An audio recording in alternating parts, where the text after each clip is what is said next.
Last episode, William the Conqueror ruled with an iron fist. He violently crushed the native Anglo-Saxon uprisings. The rebellious North was completely and mercilessly destroyed. Massive stone castles were built across the land. They cast dark shadows over the terrified English villages.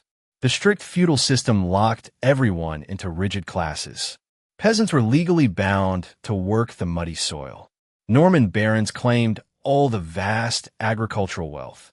The king claimed absolute ownership of the entire island. The terrifying Doomsday Book cataloged every single penny.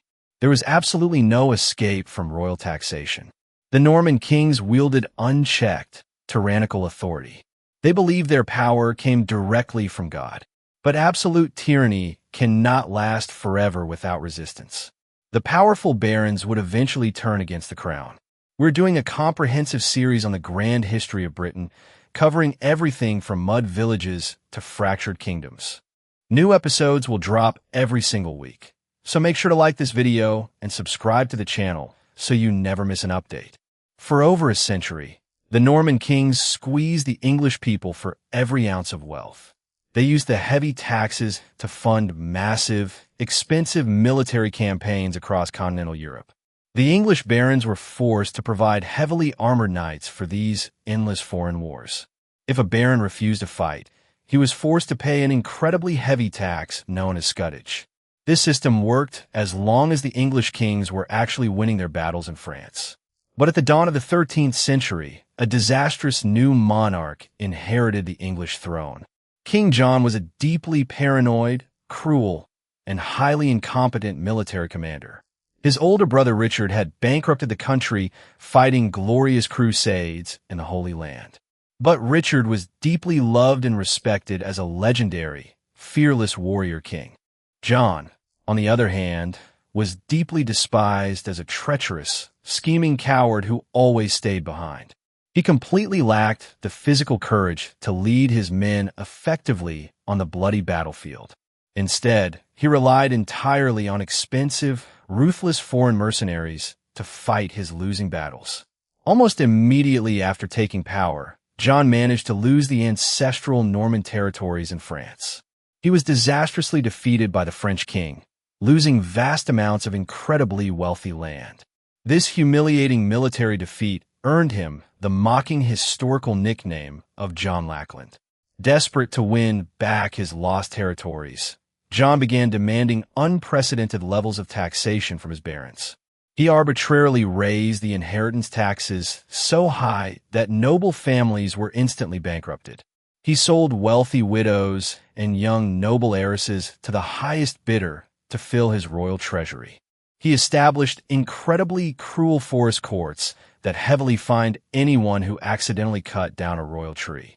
His tax collectors were notoriously violent, often beating peasants who could not afford to pay the crown. He violently seized the wealthy estates of any noble who dared to question his royal authority. He took the sons of powerful barons as political hostages to ensure their absolute, unquestioning loyalty. He threw his political enemies into dark, freezing castle dungeons and deliberately starved them to death. John's cruelty was not just limited to the wealthy nobility. He also deeply angered the Catholic Church. He picked a massive, foolish political fight with the Pope over who should appoint the Archbishop of Canterbury. The Pope responded by placing the entire nation of England under a terrifying religious interdict. All the church doors across the country were securely locked, and religious services were completely banned. Priests were strictly forbidden from performing baptisms for newborn babies or administering last rites to the dying. The deeply religious English people were absolutely terrified that their souls would now burn in hell. The Pope eventually excommunicated King John, officially expelling him from the Christian faith entirely. John was completely isolated, deeply hated by his nobles, his people, and the most powerful religious figure in Europe. To save his throne, he desperately surrendered his entire kingdom to the Pope and agreed to pay a massive annual tribute. He squeezed his barons even harder to pay this humiliating new religious tax. John took all of this stolen wealth and launched one final, desperate military invasion of France. His highly expensive mercenary army was completely and decisively crushed at the disastrous Battle of Bouvines. He returned to England completely bankrupt, militarily humiliated, and incredibly vulnerable to attack. The wealthy English barons had finally reached their absolute breaking point with the tyrannical monarch. They secretly gathered together and swore a sacred oath to force the king to respect their traditional rights. If you're enjoying this historical journey so far, please take a quick moment to like this video and subscribe to our channel. The furious barons completely renounced their feudal loyalty and formed a massive rebel army. They proudly called themselves the Army of God and marched their forces directly toward the capital. The citizens of London gladly threw open the city gates to welcome the heavily armed rebel knights. King John found himself completely trapped in the Tower of London without any loyal supporters to defend him. He was forced to agree to a peaceful negotiation with the rebellious barons to save his own life. In June of 1215, the two heavily armed factions met in a swampy, neutral meadow known as Runnymede. The location was specifically chosen because the soggy ground prevented a sudden, heavy cavalry charge. Neither side completely trusted the other, keeping their hands resting firmly on their sword hilts. The tension in the damp summer air was absolutely suffocating as the negotiations dragged on for days. The king's royal pavilion was surrounded by thousands of angry, fully armored rebel knights. The barons presented the cornered king with a highly detailed, revolutionary document listing their strict demands. John had absolutely no military leverage and was violently forced to attach his royal wax seal to the parchment. This historic peace treaty became universally known to the world as the Magna Carta, or the Great Charter. It was a stunningly radical document that fundamentally changed the relationship between a monarch and his subjects. For the very first time in history, the king was officially forced to admit that he was not above the law. The charter declared that the crown could no longer levy heavy taxes without the formal consent of the barons. It established a council of 25 powerful nobles to strictly monitor the king's daily actions. If the king broke the rules, this council had the legal right to seize his royal castles and lands. The most famous clause stated that no free man could be imprisoned or stripped of his rights without a fair trial. A man had to be judged purely by a jury of his own equals, rather than the arbitrary whim of a cruel king. This powerful concept laid the crucial groundwork for the modern legal principle of habeas corpus. It meant that the king could no longer simply throw his political rivals into a dungeon and throw away the key. Royal sheriffs were strictly forbidden from taking a farmer's horses or carts without immediate cash payment. Standardized weights and measures were legally established to protect merchants from dishonest royal taxation. The document specifically protected the freedom of the English Church from any further royal interference. It even granted safe passage for foreign merchants to travel freely and trade across the kingdom. It established that justice could no longer be sold, delayed, or denied to any free citizen of the realm.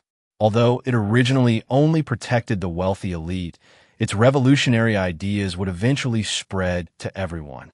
The Magna Carta was a massive, humiliating blow to the absolute, tyrannical power of the English monarchy. However, King John was a notorious liar and had absolutely no intention of keeping his sacred promises. As soon as the rebel army dispersed, John immediately wrote a frantic letter to his new ally, the Pope. The Pope happily declared the Magna Carta to be completely illegal and officially voided the entire document.